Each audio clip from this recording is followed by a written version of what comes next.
नमस्कार बच्चों, आज की कक्षा 11 की इस अध्ययनशाला में मैं पवन कुमार, प्रवक्ता पंडित देवकृष्ण इंटर कॉलेज सगवर उन्नाव आपका स्वागत करता हूं। बच्चों, जीव विज्ञान की आज इस अध्ययनशाला में हम लोग पौधों में परिवहन जो है इस विषय का भाग 3 का अध्ययन करेंगे। जैसा बच्चों भाग 1 और भाग 2 का अध्ययन हम लोग पूर्व में कर चुके हैं। बच्चों, पौधों में परिवहन के विषय में जो हमने पहले भाग 1 और भाग 2 में जो अध्ययन किया, आइए उसका एक सूक्ष्म विवरण ले लेते हैं। सबसे पहले क्या देखते हैं कि हमने सबसे पहले जो है पौधों में परिवहन क्या होता है इसके विषय में जाना था। परिवहन के विभिन्न माध्यम क्या होते हैं इनके विषय में जानकारी पाई।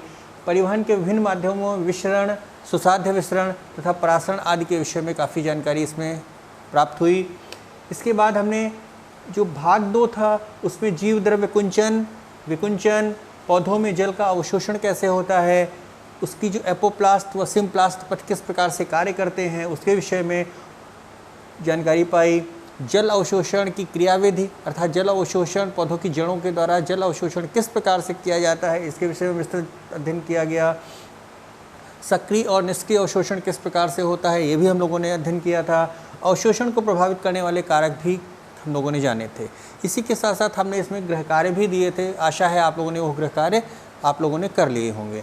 आइए भाग 3 का अध्ययन करते हैं। इस पौधों में परिवहन भाग 3 के जो हमारे शिक्षण बिंदु हैं, सबसे पहले हम लोग देखेंगे रसारोहण क्या है। अभी तक हम लोग परिवहन के माध्यमों में को जो पढ़ रहे थे, अध्ययन कर रहे थे, तो उसमें अब जो लंबी दूरी तक जो परिवहन बिंदु है उसके विषय में विस्तृत वर्णन हम लोग करेंगे और विस्तृत अध्ययन इस पर करेंगे।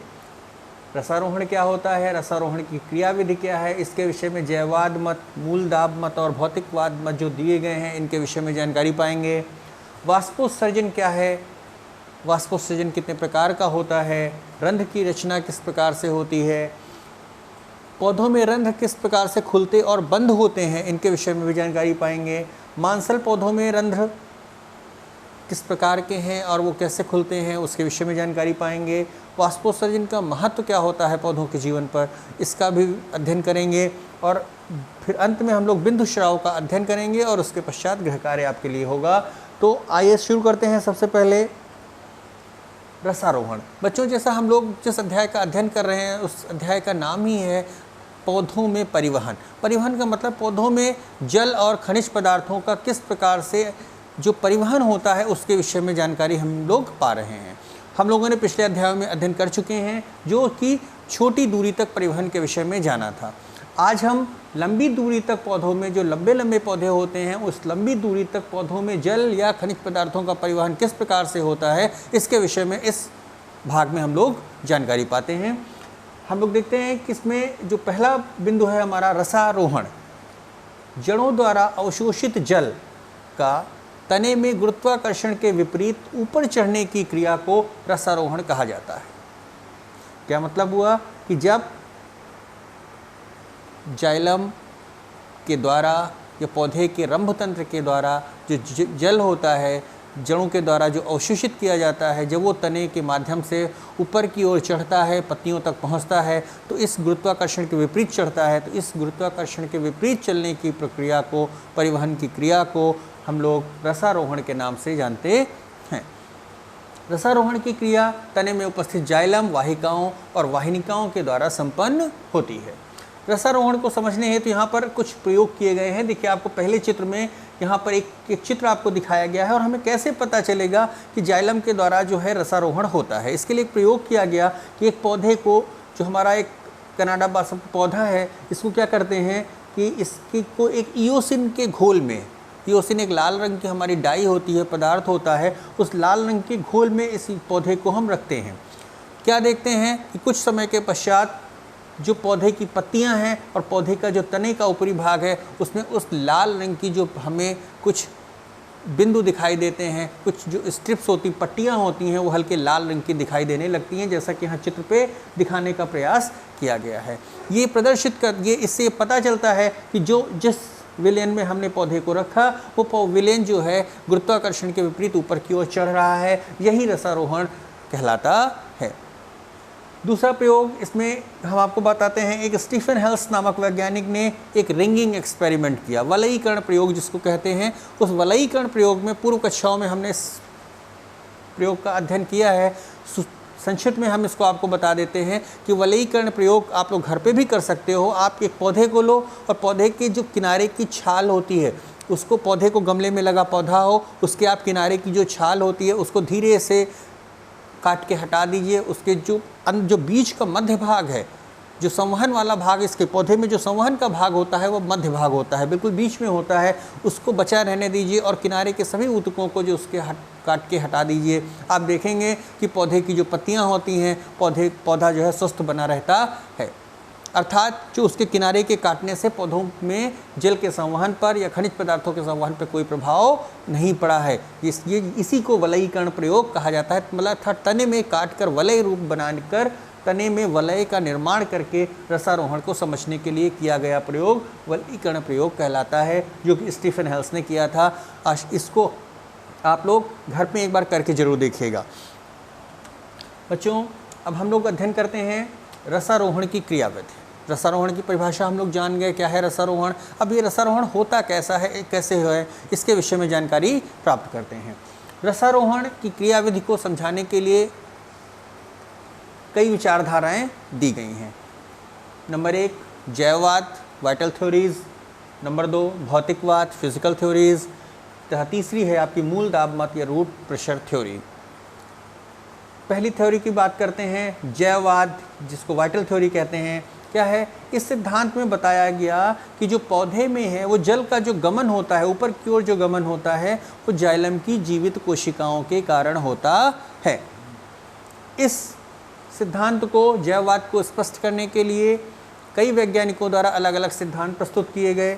इसमें एक रिले पंप थ्योरी है, एक स्पंदन क्रिया मत बहुत महत्वपूर्ण है। स्पंदन क्रिया मत को हम आपके विस्तृत रूप से आपको बताते हैं। क्या है? जो रिले पंप मत है, ये गॉडलेवस्की ने 1884 में दिया था। इसके अनुसार इन्होंने बताया कि जो हमारा जाइलम होता है, उसका जो कास्ट मृदुतक और उसकी जो मेडुलरी रे होती हैं, मध्य किरणें होती हैं, उनकी जीवित कोशिकाओं में एक पंपन की क्रिया होती है, जिसके कारण जल जो है ऊपर की ओर चढ़ता है, अर्थात जल का आरोहण होता है। स्ट्रासबर्गर ने इस सिद्धांत का आगे चल के खंडन कर दिया। इस सिद्धांत को विशेष मान्यता नहीं मिली। दूसरा मत हमारा जो बात कर रहे थे, स्पंदन क्रिया मत पल्सेशन हाइपोथेसिस, हमारे ये भारतीय वैज्ञानिक सर जगदीश चंद्र बसु जी ने इस सिद्धांत को प्रस्तुत किया। इन्होंने बताया, इसका जो सिद्धांत का मूल था, उनका कहना था कि पौधों में जैसे मनुष्य जीवों के हृदय में धड़कन होती है, हम लोगों के हृदय में जो धड़कन होती है, उसी प्रकार से पौधों के शरीर में भी एक धड़कन रूपी प्रक्रिया अर्थात स्पंदन की क्रिया संपन्न होती है। इसको इन्होंने स्पंदन क्रिया मत का नाम दिया। इसको सिद्ध करने के लिए इन्होंने क्या किया कि अपने एक इलेक्ट्रिक प्रोब का निर्माण किया। इसमें इन्होंने गैल्वेनोमीटर लगाया और इसमें एक बैटरी से इसको जोड़ दिया तथा इसकी एक जो सुई थी उसको पेड़ के एक पौधे के तने के अंदर तक घुसाया। जब पौधे के अंदर तक उसको घुसाते हैं तो उसको हम आगे देखते हैं, चित्र के द्वारा आपको दिखाते हैं कि ये इन्होंने जो इनका सर जगदीश चंद्र बसु जी का इलेक्ट्रिक प्रोब था, इसमें इन्होंने एक निडल ली है जो पौधे के अंदर तक उसको घुसाने का प्रयास किया है। उस एक सिरे को बैटरी और गैल्वेनोमीटर से जोड़ दिया है। गैल्वेनोमीटर जो है ये, फिर इसका दूसरा सिरा पत्तियों से जोड़ दिया है।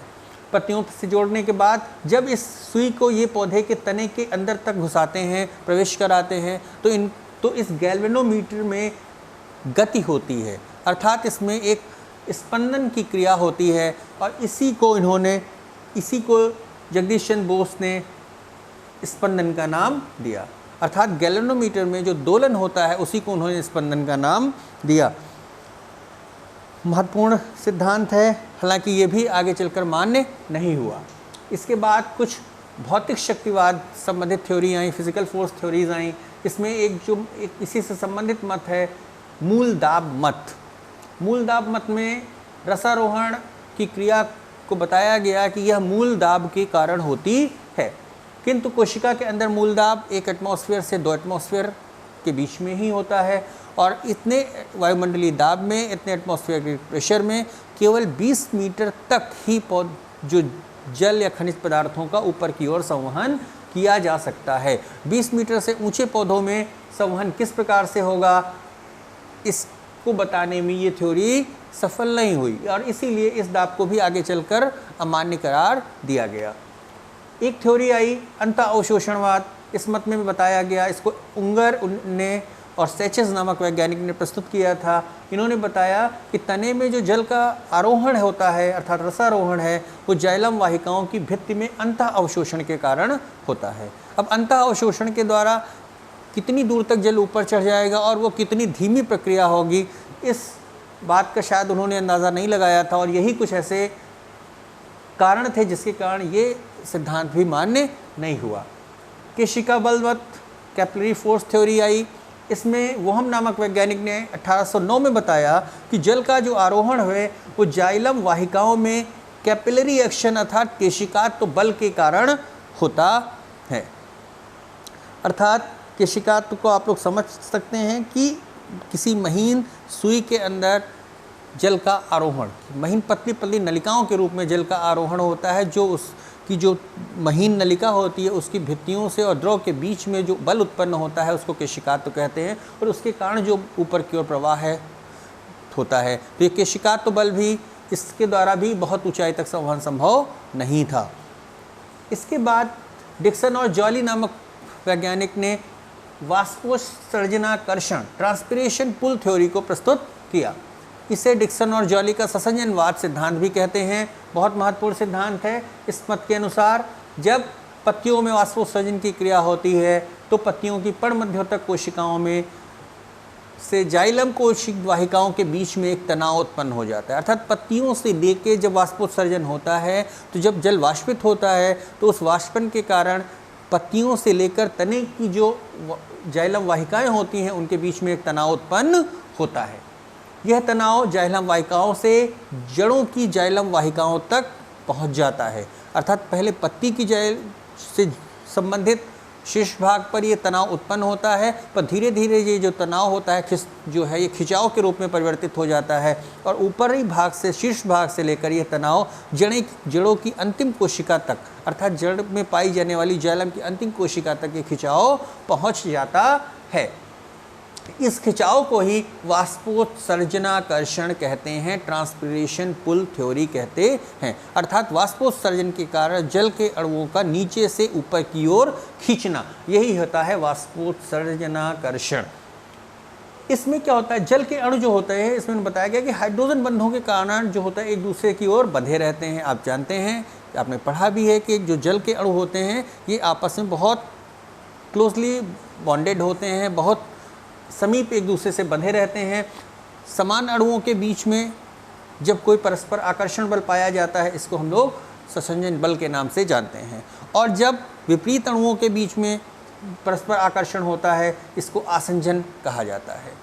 डिक्सन और जॉली ने बताया कि पौधों में जल का जो आरोहण होता है इसी आसंजन और ससंजन बल के कारण संपन्न होता है। जो आसंजन बल होता है यह जल के अणुओं में होता है, परस्पर एक दूसरे से बंधे रहते हैं और ऊपर की ओर खींचते हैं, और ये जो ससंजन बल होता है वो जल के अणु और जाइलम की भित्तियों के बीच में उत्पन्न होता है, और इसी आसंजन और ससंजन के कारण जो जल के अणु होते हैं ये ऊपर की ओर परिवहित होते हैं। अब हमने जो रसारोहण के सिद्धांत पढ़े तो इसमें जो डिक्सन और जॉली का सिद्धांत था ये काफ़ी कुछ उस सिद्धांत से ही संबंधित है जिसकी शुरुआत अब हम करने जा रहे हैं। वाष्पोत्सर्जनाकर्षण अर्थात वाष्पोत्सर्जन के कारण जो खिंचाव हुआ, अब उसी की क्रियाविधि को हम आगे अध्ययन करेंगे। तो अब देखते हैं कि वाष्पोत्सर्जन क्या होता है। जीवित पौधों के वायवीय भागों से जल के वाष्प के रूप में बाहर निकलने की क्रिया को वाष्पोत्सर्जन कहते हैं। पूर्व कक्षा में भी हमने इस चीज़ का अध्ययन किया है। वाष्पोत्सर्जन 3 प्रकार से हो सकता है। एक होता है उपचर्मी या क्यूटिकुलर वाष्पोत्सर्जन, अर्थात क्या होता है जब एपिडर्मिस के बाहर पाई जाने वाली क्यूटिकल के द्वारा वाष्पोत्सर्जन की क्रिया होती है तो इसे हम क्यूटिकुलर या उपचर्मी वाष्पोत्सर्जन कहते हैं। इस क्रिया के द्वारा कुल वाष्पोत्सर्जन का 3 से 9% भाग ही होता है, अर्थात ये क्रिया काफ़ी कम ही होती है, बहुत अधिक इससे वाष्पोत्सर्जन की क्रिया नहीं होती है। यह किन पौधों के किन अंगों पर विशेष रूप से ये इस प्रकार का वाष्पोत्सर्जन हो सकता है? पौधों की टहनियों में, पौधे के तनों में, आप समझ सकते हैं इसको। दूसरा है वातरंध्री लेंटिकुलर वाष्पोत्सर्जन। आप जानते हैं कि जब पौधे की तने की हम ऊपर की छाल को हटाकर देखते हैं तो वहाँ पर कुछ सूक्ष्म छिद्र रूपी रचनाएं पाई जाती हैं, जिनको हम लोग वातरंध्र कहते हैं। काष्ठी पौधों की तनों की छाल के नीचे कई छोटे छोटे रंध्र रूपी रचनाएं पाई जाती हैं, जिन्हें हम वातरंध्र के नाम से जानते हैं। इनके द्वारा जब वाष्पोत्सर्जन होता है तो इसे वातरंध्री वाष्पोत्सर्जन के नाम से जाना जाता है, और इस विधि द्वारा कुल वाष्पोत्सर्जन का मात्र 0.1% भाग ही वाष्पन होता है या वाष्पीकरण होता है। आगे देखते हैं रंध्री वाष्पोत्सर्जन। यह एक प्रमुख प्रकार का वाष्पोत्सर्जन है जो पौधों में उपस्थित रंध्रों के द्वारा संपन्न होता है। आप लोग जानते हैं कि पौधों की जो पत्तियां होती हैं, पत्तियों की निचली सतह पर कुछ सूक्ष्म छिद्र रूपी रचनाएं पाई जाती हैं, जिन्हें हम लोग रंध्र कहते हैं।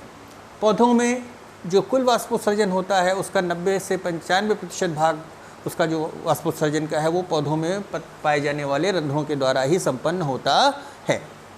अधिकांश रंध्र पत्ती की निचली सतह पर पाए जाते हैं, किंतु कुछ मात्रा में जो रंध्र होते हैं ऊपरी सतह पर भी उपस्थित होते हैं। आइए अब रंध्र की रचना की बात करते हैं कि रंध्र क्या होते हैं, कैसे होते हैं।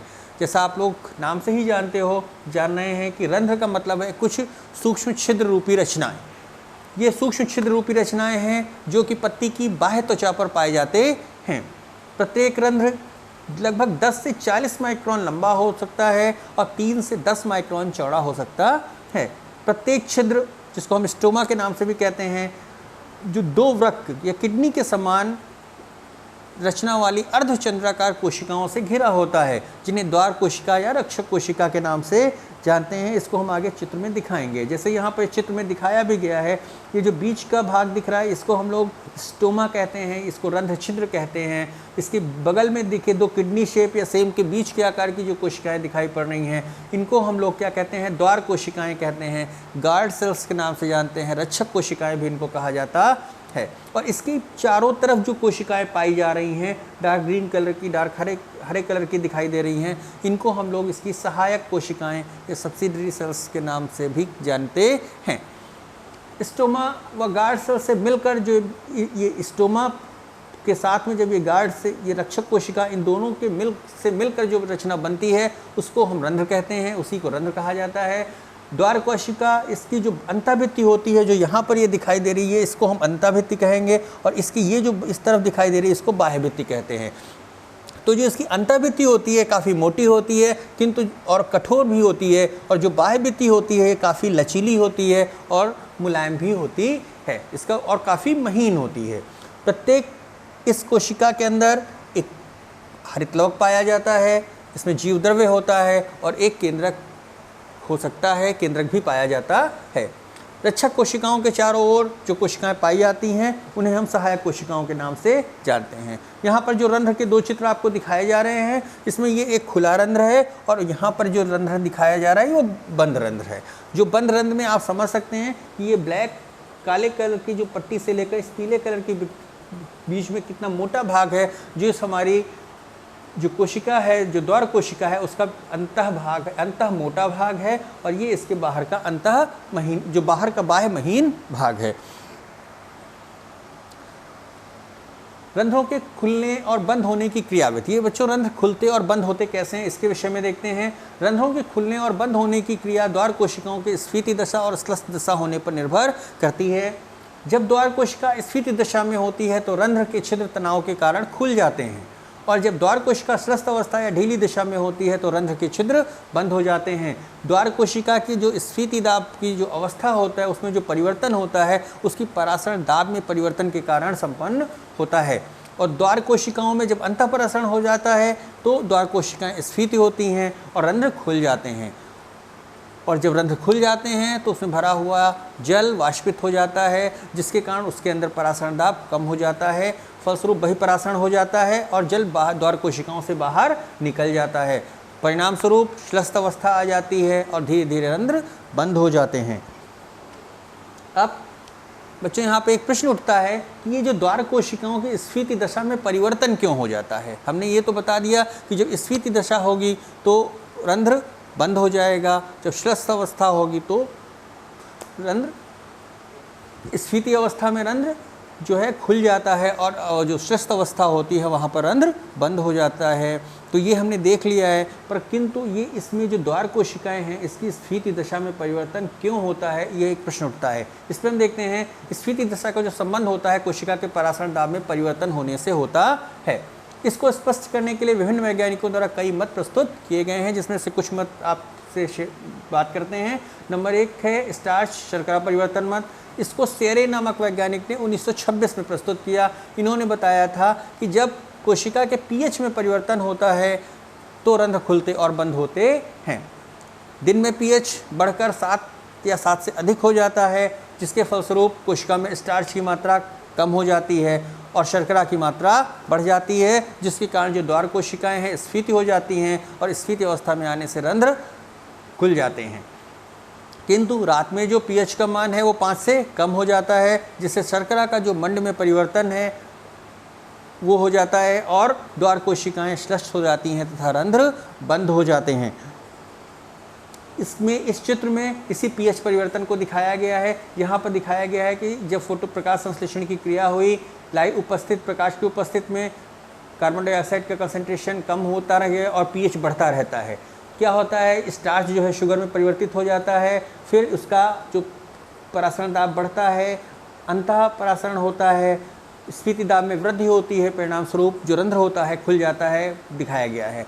फिर ठीक इसके विपरीत क्रिया होती है और उस विपरीत क्रिया में जब उस रात के समय पीएच कम हो जाता है, फिर क्या होता है, जो शुगर होता है वो स्टार्च के रूप में परिवर्तित होने लगता है, परासरण दाब उसका जो होता है वो सांद्रता कम हो जाता है, अंतः परासरण के बजाय यहाँ पर अब क्या होगा, वही परासरण की क्रिया होने लगती है और इससे इसका स्फीति दाब में कमी आ जाती है और जो इसका रंध्र होता है वो बंद हो जाता है। इस चित्र के द्वारा आप इसको अच्छे से समझ सकते हैं।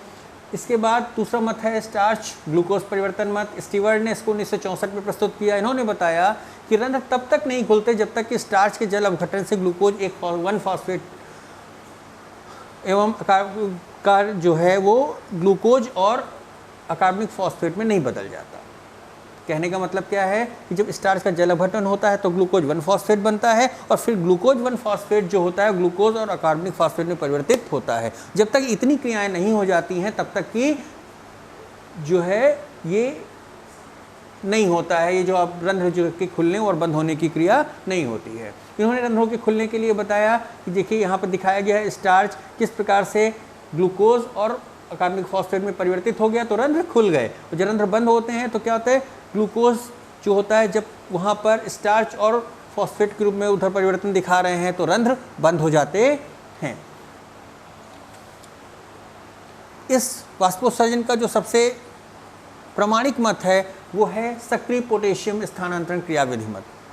जितने मत अभी हमने बात की, धीरे धीरे करके विभिन्न वैज्ञानिकों द्वारा सारे मतों को नकार दिया गया, किंतु ये सबसे महत्वपूर्ण मत है जिसके विषय में हमें जानना है, सक्रिय पोटेशियम स्थानांतरण क्रियाविधि मत।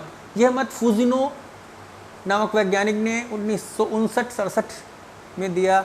लेविट ने इसको 1974 में इसको संशोधित किया। निम्न चरणों में इसको संपन्न होता है। इसमें उन्होंने बताया कि प्रकाश की उपस्थिति में द्वार कोशिकाओं के अंदर मंड के जलीय अपघटन से मैलिक अम्ल का निर्माण होता है। फिर क्या होता है, सेकेंड स्टेप में मैलिक अम्ल मैलेट और हाइड्रोजन आयन में वियोजित हो जाता है। हाइड्रोजन आयन बाहर निकल जाता है और पोटेशियम अंदर आ जाता है। पोटेशियम आयन मैलेट से क्रिया करके पोटेशियम मैलेट का निर्माण करता है, जो कि द्वार कोशिका की रिक्तिका में प्रवेश कर जाता है। आखिरी बिंदु है, द्वार कोशिकाओं में जल का परासरण होने लगता है और इसकी स्फीति दाब में वृद्धि होती है और परिणाम स्वरूप रंध्र खुल जाता है। इस क्रिया में उसमें दिखाया गया है, इसको प्रकाश की उपस्थिति में इस तरीके से पोटेशियम के स्थानांतरण को इस चित्र के द्वारा दिखाया गया है, जो अभी हमने आपको बताया। बच्चों, मांसल पौधों में रंध्र किस प्रकार से खुलते और बंद होते हैं, आइए अब अगली बात इस पर कर लेते हैं। मांसल पौधों जैसे आप लोग जानते हो, ऐसे पौधे जो काफ़ी मोटी भित्ति वाले होते हैं, जैसे नागफनी है, इसमें जो रंध्र होते हैं रात में खुलते हैं और दिन में बंद होते हैं। रात्रि के समय श्वसन द्वारा कार्बोहाइड्रेट का अपूर्ण ऑक्सीकरण होता है, जिससे कार्बनिक अम्लों का निर्माण हो जाता है, जो कि द्वार कोशिकाओं में इकट्ठा होते रहते हैं। इसमें CO2 बाहर नहीं निकलती और रंध्र अंधेरे में खुले रहते हैं। दिन के समय क्या होता है, कार्बनिक अम्लों का ऑक्सीकरण होता है तथा अधिक मात्रा में CO2 बाहर निकलती है, जिसके फलस्वरूप रंध्र बंद हो जाते हैं। तो इस प्रकार से हमने देखा कि मांसल पौधों में रंध्र किस प्रकार से खुलते और बंद होते हैं, अर्थात ये दिन में क्या होते हैं, दिन में बंद रहते हैं और रात में खुलते हैं। वाष्पोत्सर्जन का महत्व। कर्टिस, बच्चों कर्टिस नामक एक वैज्ञानिक थे जिन्होंने वाष्पोत्सर्जन को एक आवश्यक दुर्गुण माना है। ऐसा क्यों? सोचने की बात है कि वाष्पोत्सर्जन से परिवहन होता है, इसका इतना अधिक महत्व है, फिर भी इसको आवश्यक दुर्गुण माना गया है। किंतु आवश्यक दुर्गुण है तो किंतु होना चाहिए, इसलिए इसको आवश्यक दुर्गुण कहा गया है। क्यों? आइए इसका उत्तर जानते हैं। वाष्पोत्सर्जन की क्रिया के द्वारा बहुत अधिक जल हानि होती है। कभी कभी पानी कम मिलने पर पौधों की पत्तियां सूखने भी लगती हैं, किंतु क्या होता है, इतनी अधिक मात्रा में वाष्पीकरण के बावजूद वाष्पोत्सर्जन से पौधों को बहुत लाभ होता है। हम इसको दुर्गुण क्यों मानते हैं? क्योंकि वाष्पोत्सर्जन की क्रिया के द्वारा बहुत पानी बाहर निकलता है, इसलिए दुर्गुण है। किंतु फिर भी इससे पौधों को काफ़ी लाभ होता है, इसीलिए आवश्यक दुर्गुण है। वाष्पोत्सर्जन के द्वारा जल का परिवहन मूल से चोटी तक होता है। यह खनिजों के परिवहन में सहायता करता है। वाष्पोत्सर्जन के द्वारा पौधों में ताप संतुलन भी होता है। ये इसके लाभ हैं, जिसके कारण ये आवश्यक होता है और इसीलिए इसको कर्टिस ने आवश्यक दुर्गुण माना है। बच्चों, अंतिम जो हमारा वो है, बिंदु श्रावण क्या होता है। कुछ ऐसे पौधे होते हैं जो नमी वाले स्थानों पर पाए जाते हैं, उन्हें तो ऐसे पौधों में क्या होता है, किनारे पर कुछ विशेष रचनाएं पाई जाती हैं जिन्हें जलरंध्र कहते हैं। शाकी पौधों में होती हैं।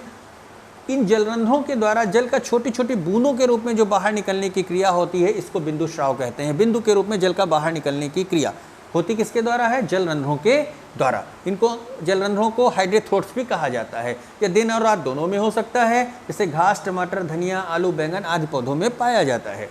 वाष्पोत्सर्जन को मापने के लिए बच्चों कई यंत्रों का प्रयोग किया जाता है, जिसमें प्रमुख यंत्र जो हम लोग देखते हैं, पोटोमीटर का प्रयोग किया जाता है। ये आपको ध्यान रखने की बात है। आपसे पूछा भी जा सकता है कि वाष्पोत्सर्जन को नापने के लिए हम लोग किस यंत्र का प्रयोग करते हैं, तो आप आसानी से कह सकते हो पोटोमीटर। कई प्रकार के पोटोमीटर होते हैं, जैसे गैनोंग का पोटोमीटर, फॉर्मर का पोटोमीटर, डार्विन का पोटोमीटर आदि। बच्चों, यहाँ पर एक ये प्रयोग दिखाया गया है कि आपसे अगर कोई पूछता है आप कैसे सिद्ध करेंगे कि वाष्पोत्सर्जन होता है। एक जार के अंदर एक गमले को रखा गया है और उसको सूर्य जब प्रकाश में रखते हैं तो देखते हैं कि जो उसको चारों तरफ उसके ग्लास की जो ऊपरी सरफेस है, यहाँ पानी की छोटी छोटी बूंदें इकट्ठा हो गई हैं। इसका मतलब क्या हुआ कि ये पानी कहाँ से आया? पहले तो नहीं था। इसका मतलब पत्तियों से निकला पानी यहाँ पर, यही वाष्पोत्सर्जन की क्रिया को प्रदर्शित करता है। पिछली कक्षाओं में आपने इसको अध्ययन किया है। दूसरा प्रयोग यहाँ पर दिखाया गया है, ये गैनोंग का फोटोमीटर है। इसमें इन्होंने क्या किया, गैनोंग ने एक निश्चित उपकरण में एक ऊपर इस भाग में एक पौधे को लगा दिया और इसका संबंध एक जल के फ्लास्क से कर दिया और फिर इस नली के द्वारा यहाँ पर एक बुलबुले को प्रवेश कराते हैं। यहाँ पर एक स्केल लगी हुई है, तो क्या देखते हैं कि ये बुलबुला पहले यहाँ पर होता है, फिर क्या होता है, ये धीरे से ये बुलबुला यहाँ पर होता है, किंतु धीरे धीरे ये बुलबुला यहाँ से बढ़ते बढ़ते आगे की ओर बढ़ता जाता है। क्यों बढ़ता है? क्योंकि वाष्पोत्सर्जन के द्वारा जब जल जैसे जैसे वाष्पित होता है, ये बुलबुला भी आगे बढ़ता है। तो गैनोंग के पोटोमीटर से हम इसको अच्छे से दिखा सकते हैं।